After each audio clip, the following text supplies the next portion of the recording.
Burası Demircidere aslında Tahtacıköy. Bölgenin tek Tahtacı köyü. Aslında biz de şanslı olan insanlarız biraz da. Şömine, çay, yağmur. Nasıl üçlü?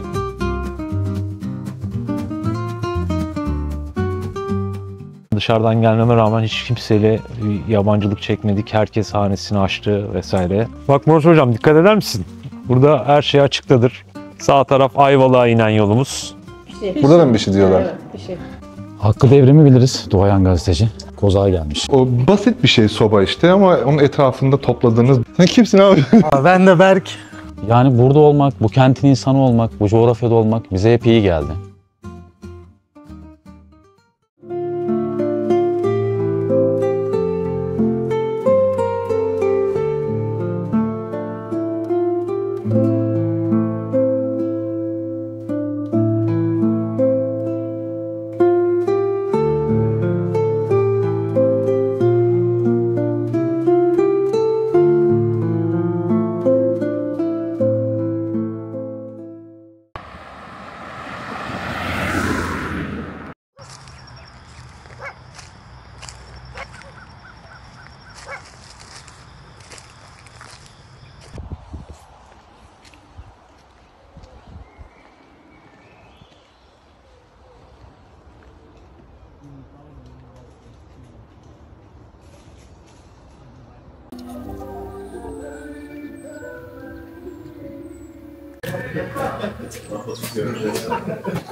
Evet, aylar sonra yine Kozak Yaylası'ndayım. Her Kozak videosu açılışında söylüyorum. Buraya gelince gerçekten çok keyif alıyorum. Benim için bir teneffüs oluyor. Benim koşuşturmacamda. Sol tarafında adeta brokoli tarlasına benzeyen ağaçlar var. Fıstık çamlarının olduğu büyük bir bölge ve dünyada fıstık çamlarının olduğu bölgeler karşılaştırıldığında bu kadar büyük bir alanın tek olduğu yer burası. Gerçekten bilemediğimiz, tanımamadığımız başka bir hava da var burada. Çok hoşuma gidiyor. Ve Kozak'a ait 17 köyden bir tanesi burası. Demircidere köyü. Kışı ve sonbaharı temsil eden bir yer seçtim. Baksanıza, her tarafta yapraklar var. Açılışı buradan yapıyorum. İki arkadaşın kafa kafaya verip şehirden kaçtıktan sonra bir işletme açıp yollarına devam etmesiyle ilgili karşıma iki tane arkadaş çıktı. Onların hikayelerini çekeceğim. Bu videoda onu izleyeceksiniz. Aynı zamanda da şu anda tek Tahtacı Türkmen köyü burası. Demircidere köyü. Kozak Yaylası'nın 17 köyünden bir tanesi. Ama şuraya bakar mısınız ya? Etkilenerek videoya başlıyorum. Siz de doğa severler olarak etkileneceğinizi biliyorum. Şuraya bakar mısınız, şu havaya, şu renklere? Videomuz başlıyor. Türkiye'nin lider su arıtma markası Aura Sebilon Unique sunar.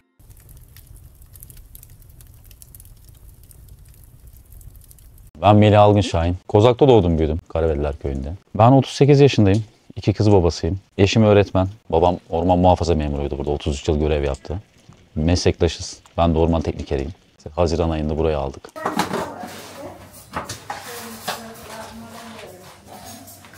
Adım Burak. Aslında Sinopluyuz. 1988 doğumluyum. Balıkesir'de biyoloji bölümünü bitirdikten sonra özel sektöre geçtim. Bir 4 yıl bir özel sektör maceram oldu. Hayatımın en zor zamanlarıydı hakikaten. Kurumsal hayatta acayip bir kas sistemi ve insanı böyle kendinden alan ve benliğini unuttuğun bir çukurun içerisine giriyormuşsun gibi hissediyorsun. 2 yıl çalıştıktan sonra böyle azimle daha sonra değil mi? Yani bu iş böyle gitmez yani 65 yaş emekliliğe kadar nasıl yapacağız? Bahçemizde bu şekilde Murat Hocam. Burası Demircidere aslında Tahtacıköy. Bölgenin tek Tahtacı köyü. Çok güzel üzüm yetiştirirler. Sıcak insanlar, sevecen insanlar. Aslında hemen köyün içerisindeyiz. Bu yolumuz Ayvalık yolu. Bergama Ayvalık yolu güzergahı. Hemen yol üzerindeyiz. Zaten buradan 1 kilometre sonra Balıkesir'e geçiyorsunuz. Ayvalık'a geçiyorsunuz. Biz hem Ayvalık'ta hem Bergama'da olmak isteyenlerin tam orta noktasında uğrak alanda yol kenarında bekliyoruz. Evet. Gel Murat Hocam. Masa numaramız nasıl?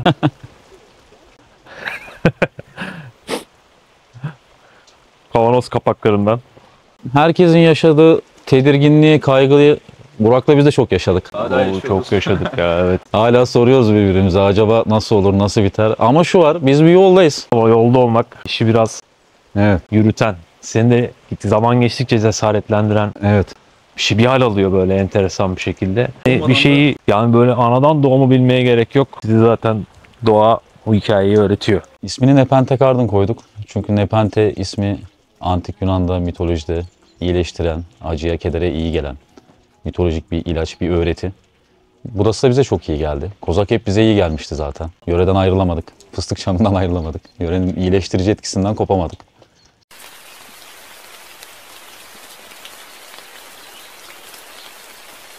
İzmir'de bir restoran devraldık.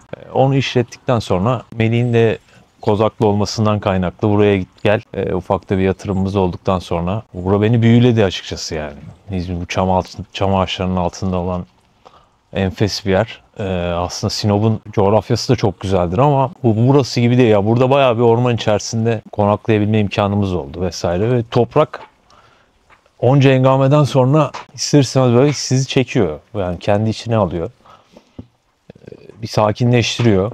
Bir de o şehrin o curcunalı sirk gibi hayatından böyle sakin bir yere geldiğinizde gerçekten özünüzü buluyorsunuz. Buraya geldik. Nereden gelirsek gelirse tamam. Yolda. Aynen öyle. Kim payımı yapacak? Payımı yapacak. Payımı kim ayı? Nerede mi gelsin? Payımı da mı olsa? Payımı.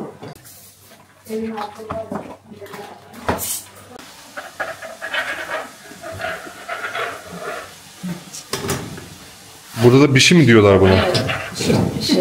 Çoğu yerde aynı. Evet. Adı. Yapılış şekilleri değişik tabii. Evet. Yani İçine koyulan şeyler bazen farklı oluyor. her yılın değişik koyuyor. Oradan. 15 yıl kamu hizmeti yaptım. Orman muhafaza memuruydum. Farklı bölgelerde İstanbul, Marmara, İzmir, en son Bergama'da görev yaptım. Pergamon Antik Kenti'ne, Kozak'ın genel yaşam felsefesine, insanla, burada doğduğumuz, burada yaşadığımız için, buradan aidiyet duygusu hissettiğimiz için kopamadık, ayrılamadık. Burayı da yeni yaptık. Ahşap ustalığı öğrendik. İlk denememiz. İlk denememiz. Burası da kış bahçemiz olacak. Burada daha yapım aşamasında. Bir daha bittiğinde de seni tekrar misafir etmek isteriz Murat Hocam. Burası hep geri dönüşümlü malzemeler. Camları hep geri dönüşümlü kullandık. Ve bu yörenin ağacını kullandık özellikle. Fıstık çamını tercih ettik. Başka yerden, başka bir yöreden değil. Buradaki malzemeden, buradaki insanla ve buraya ait. Temel hikayemiz de bu. Sonrasında buraya çok güzel fidanlar getireceğiz. Çiçekler getireceğiz. Türkiye'nin farklı orman fidanlıklarından, çeşitli endemik türlerden.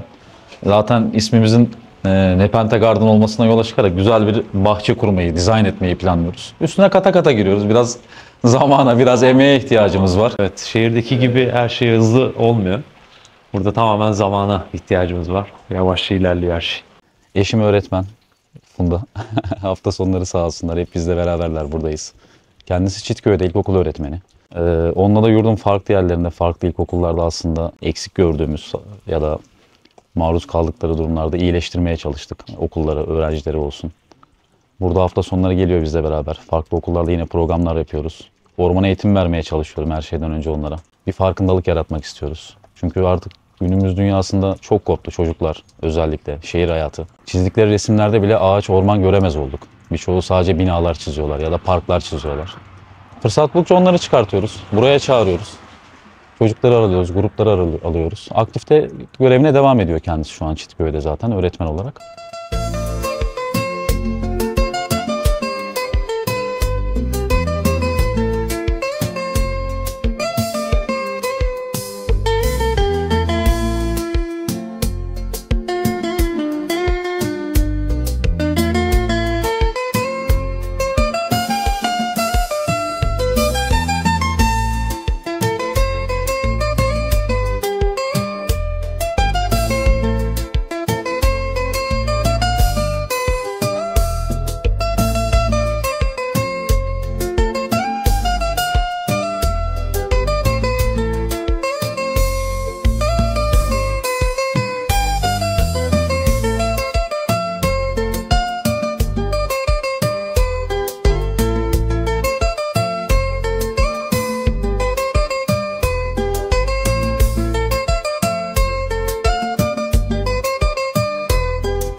Kozak'ta ben başka türlü mümkün olduğunu gördüm. Birçok yeri gezdim memuriyetimden kaynaklı. Yurdun farklı yerlerinde de görev yaptım.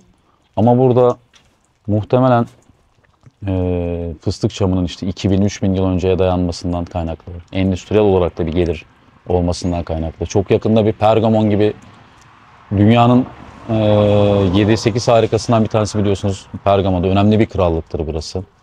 Aynı zamanda tarih tutkunuyum. Çok da severim. Yani burada olmak, bu kentin insanı olmak, bu coğrafyada olmak bize hep iyi geldi.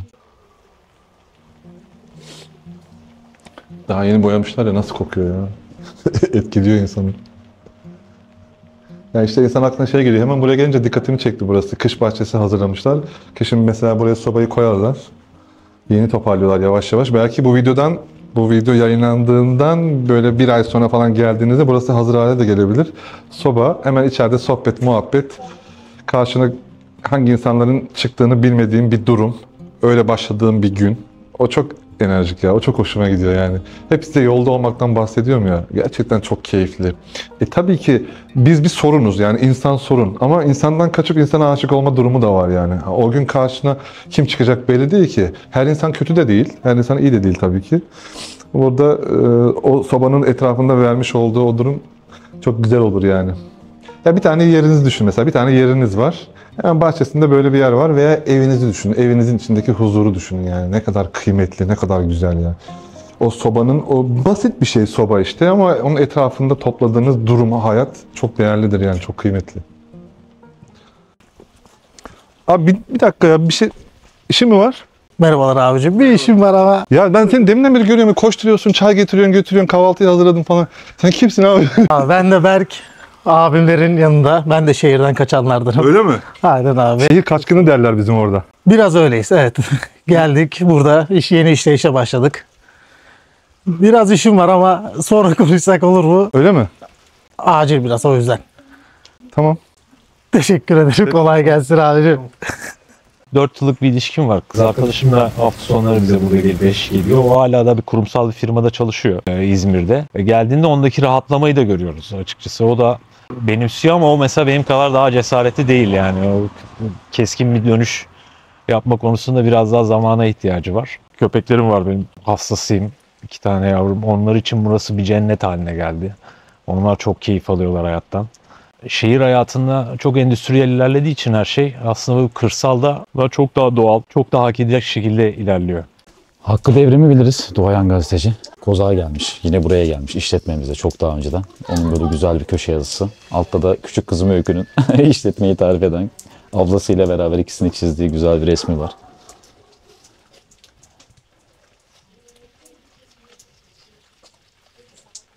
Şöyle çok daha özgüvenliler. Çünkü canlı bir doğada yaşıyorlar. Aktifler. Her çıktıklarında temas ediyorlar, görüyorlar, hissediyorlar. Yani ne yapmaları gerektiklerini biliyorlar ama ne yapmamaları gerektiğini de biliyorlar. Mesela temelde benim gördüğüm en büyük problem bu. Birçok çocuk ne yapmaması gerektiğini bilmiyor ormanda.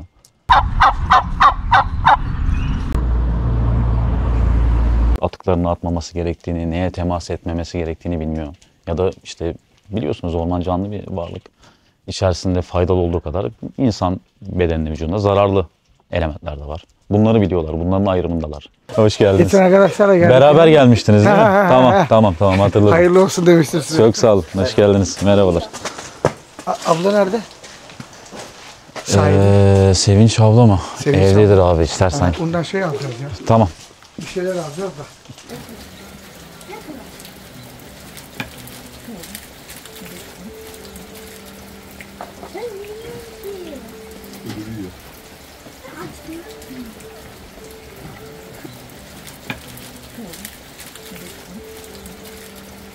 Her şeyin ayağına gelmesi, hazır sunulması.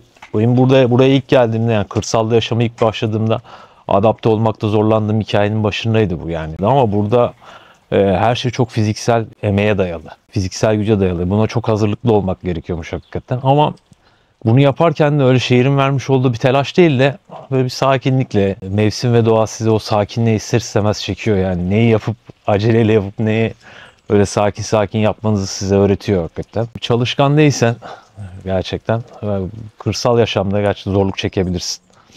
Onlar orada otururken ben de dedim burada oturayım ya. Yemek mi yiyorsunuz? Hoş geldin. Evet. Afiyet olsun. Buyurun yiyelim. Ben de şimdi yedim. O benim yediklerimi siz hazırladınız sonuçta.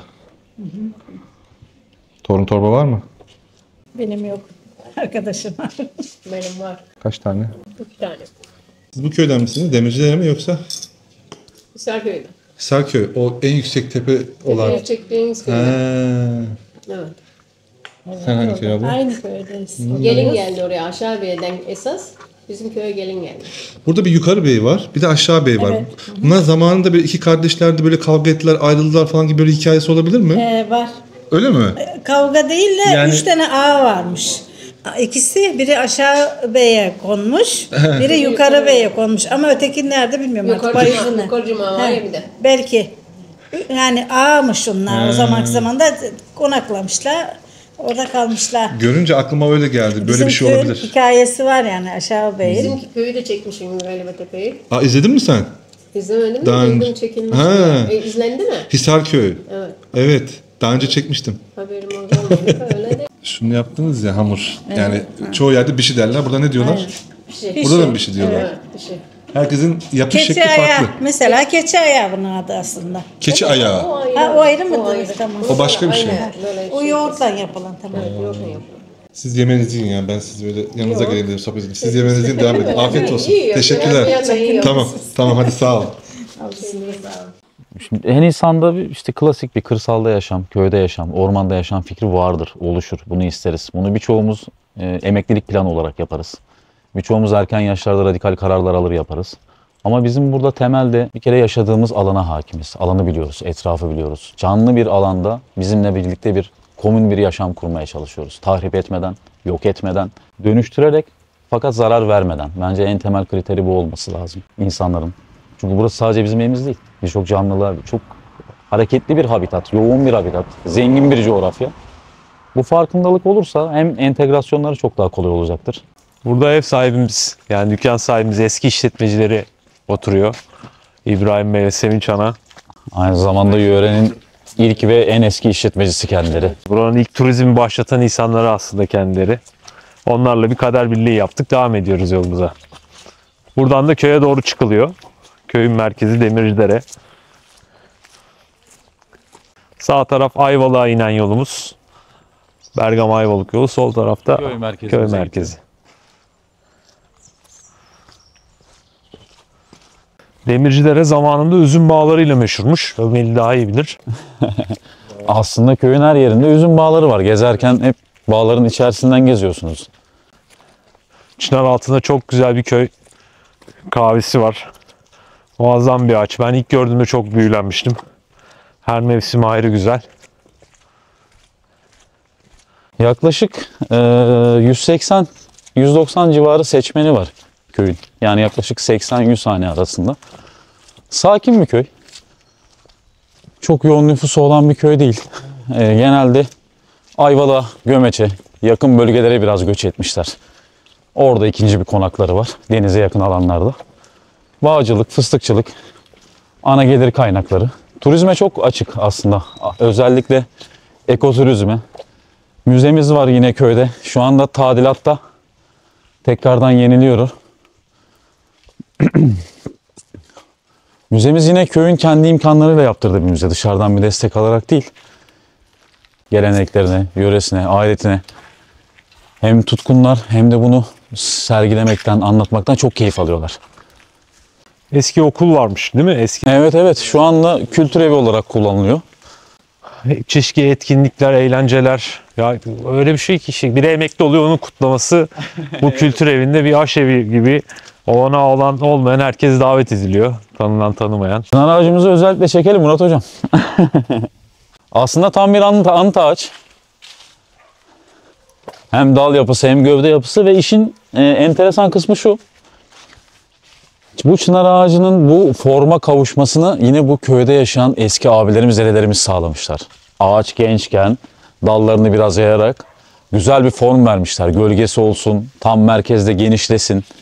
Yani kendi imkanlarıyla yine bir anıt ağaç yaratmışlar burada. Ağaca güzel bir şekil, form kazandırarak. Bak Murat Hocam, dikkat eder misin? Burada her şey açıktadır. Başında kimse kalmaz. Kimse durmaz ama kimse kimsenin mallara zarar vermez. Burası böyle bir köydür. Bu da bize ben bunu gördüğümde çok keyif almıştım. Gerçekten o da hala daha eski insanlığın temiz halini barındırıyor kendi içerisinde. Bunu yaşamak, koklamak çok keyifli hakikaten. Evet, brokoli ormanında diyoruz. Şöyle, burası aslında çok endemik bir yayla. Yayla dediğimizde aklımıza daha böyle yüksek irtifalar, yüksek rakımlı alanlar gelir. İşte 1000-1500 rakımlar gibi. İklimin farklı olduğu. Fakat Kozak genel olarak granit volkanik çöküntü bir alan olmasından kaynaklı. Yaklaşık 350-400 rakım ortalamasında. Denizden çok hafif yüksekte olan bir alan. Alışılagelmiş yayla kültürünün çok dışında bir alan. Çok endemik bir alan. Nasıl Murat Hocam, inceledin her yeri? Evet, valla bakıyorum işte. Önemli detayları merak ederim hep böyle her yerde. Arazimiz var bizim. Oraya bir glamping yeri yapacağız kısmetse. Bir de permakültür uygulamalarını yaparak topraktan sofraya. Bilgin var mı permakültürle ilgili? Var hocam. Süper. Teoriye geçeceğiz kısmetse. Hadi bakalım. Teoriyi çözdük, pratiğe geçeceğiz. O yer nerede dediğin yer? Şu 300 metre aşağıda. Ben orada kalıyorum. Orada mı kalıyorsun? Aynen, orada kalıyorum şimdi. Orada bir yerimiz var, 40 metrekarelik var şimdi. Bakalım. Orayı o zaman böyle güzel bir tasarımlaştıracağım, peyzaj yapacağım. Evet. Yani %50'sini bitirdik, %50'si kaldı. Yolumuz açık olsun. Bir daha geldiğinde orayı da gezeriz. Olur. Benim dışarıdan geldiğimde burada gördüğüm önemli şeylerden bir tanesi de tam bir orta lokasyonda bulunması aslında Kozak yaylasının. Bergama'ya indiğinizde muazzam bir tarih. Öbür tarafa geçtiğinizde harika bir deniz, koy. Her şeyin tam ortasında bulunan bir lokasyon. İnsanların ama buraya geldiğinde, özellikle Kozak Yaylası'na geldiğinde insanlar buradaki anlayış biraz daha dinginlik, biraz daha sakinlik, çam ağaçlarının altında biraz daha kendini bulma gibi ilerlediklerini ben gözlemliyorum. Bu arada eski videolardan zaten Gülden hocamı tanıyorlar, biliyorlar. Biz beraberiz, birlikte yol alıyoruz. Şimdi orman terapi kısmında, sosyal faaliyet kısmında sağ olsun hocamla birlikteyiz, yani beraber yürütüyoruz. Burada hem yani sadece yazın değil, yazın, bahar ve kış aylarında da biz çocuklarla, gençlerle, tabii ki yetişkinlerle de burada orman terapi çalışmalarını yapıyoruz. Zaten mekan bunun için, burası da çok uygun. Dinlenme yeri, başlangıç ve bitiş yeri olarak burayı seçiyoruz. Sonrasında da çocuklarla, gençlerle birlikte terapimizi yapıp tekrar buraya geliyoruz. Dışarıdan gelmeme rağmen hiç kimseyle yabancılık çekmedik. Herkes hanesini açtı vesaire. Yazın tabii buralar daha hareketli. Daha çok gelen giden var. Sen de abi kışın çekmeye geldin bizi. Teşekkür ederiz. Biz yaz kışla buradayız. Bu sonbaharın renkleri, her mevsimin ayrı güzelliği var bildiğin üzere. Yeşilin her tonunun içerisindeyiz. Biz kışın da buradayız. Herkesi kışın da, sonbaharda bekleriz.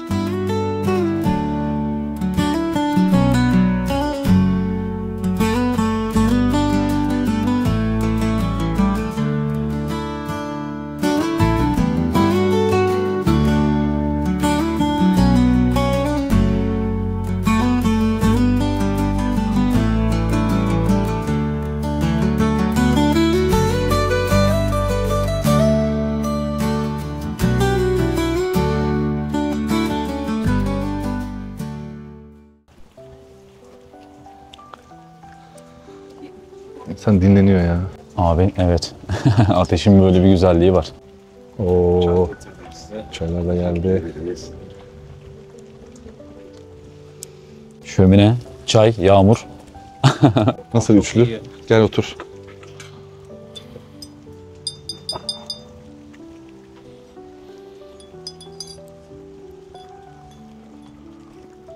Ateş birçok şeyi de çağrıştırıyor bize. Mesleki olarak hep ateş söndürmenin, orman muhafaza memuru olduğumuz için yıllarca ateşin peşinde koştuk. Görevimiz hep buydu.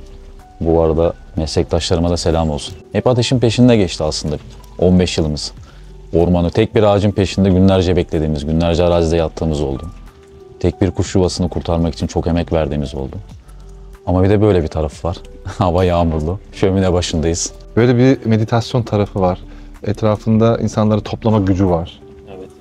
Rahatlatıyor. Neden böyle mesela hem ateşten korkup hem de ateşten bakarak zevk alırız? Hocam ateşin icadıyla zaten sosyalleşmişiz, bir araya gelmişiz her şeyden önce.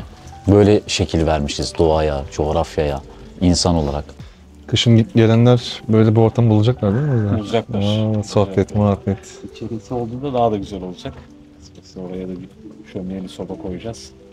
İnsan hayatta içinde bulunduğu durumda her ne yapıyorsa o koşuşturmacasının içinde böyle bazen bir durması lazım yani. Evet, evet.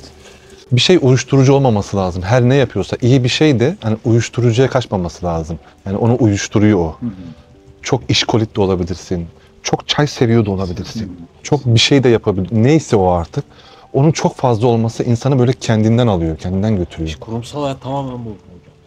Tamamen bu yani. O işkoliklik gerçekten uyuşturucu gibi insan bünyesine bir girdiği vakit tüm algıların kapalı. Evet. Odak noktan tek. Sadece koşuyorsun ama neye koştuğun, niçin koştuğun. Makineleşiyorsun. Kurumsalda da çalışan arkadaşlarıma söylüyorum. Yani bir durup kendilerine şöyle bir en azından yılda bir hafta, 2 hafta bir durup bir kendilerini bırakmaları, kafalarını dinlemeleri bence onun için çok güzel olacaktır. Kozak Yaylası da benim için öyle işte. Ara ara böyle teneffüs yaptığımız zaman oluyor. Kendime ayırıyorum yani. Kozak'ta her geldiğimde birilerini tanıyorum. Bu gelişimde de sizi tanıdım. Valla biz de sizi takip ediyorduk açıkçası, tanımak bugüne kısmetmiş. Çok keyif aldık. Yine bekliyoruz bir şekilde burası. Biz buradayız. Sürekli geliyorum yani. Artık bir yaz çekimi. Yazın çok daha keyifli bir coğrafya. Her mevsim daha keyifli gerçi ama. Aslında biz de şanslı olan insanlarız biraz da. Eşimle ve Burak'la aynı gün tanıştık. Biz aslında dershane arkadaşıyız, lise arkadaşıyız. 20 yıldır. Aile kurduk. Ailesi annem babam gibidir, kardeşim gibidir. Kızlarım elinde büyümüştür. İsmini Burak koymuştur. Yani hep bir aradayız. Buradan aslında en temel söylemek istediğim şey şu. Zor, kolay değil. Bunu biliyoruz. Ama beraber, bir arada ve sırt sırta. Biz konuşuyoruz hocam. Konuşmayı seviyoruz. Yani problemlerimiz oluyor, sıkıntılarımız oluyor ama bunları konuşarak halledebiliyoruz. Kaz Dağları'nda yine böyle bir Tahtıcı köyünde Ali Sürmeli'nin, hatırlar mısın, mezar taşında bir videosu vardı. İyilik iyidir diye. Evet. Bizim belki de temel mottomuz buydu yani. Biz iyi olanı seçtik. Kötü olan varsa da azalttık. İyi baktık, iyi gördük. Temel hikaye bu. İyi bakmayla başlıyor her şey. İyi sevmekle başlıyor. Türkiye'nin lider su arıtma markası Aura Sebilon Unique sundu.